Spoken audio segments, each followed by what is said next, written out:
পাড়ে যাই, ছাগলকে দিতে হবে এবার।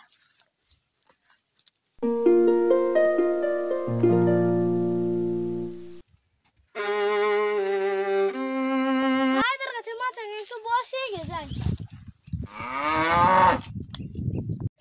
এই রোদ গরমে কাজ করা যায়।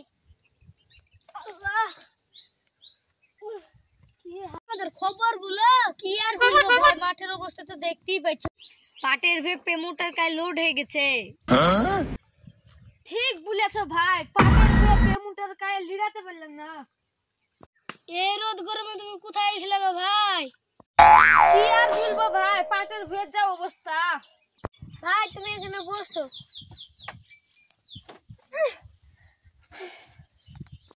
পানি আছে ভাই? না তো ভাই, তোমার পানি আনতে পাঠাচ্ছি।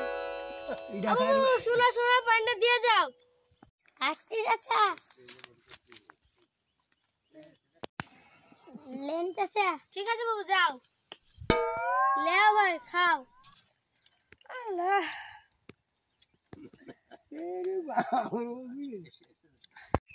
লেও ভাই লেও, তোমরাই খাও। ঠিক আছে।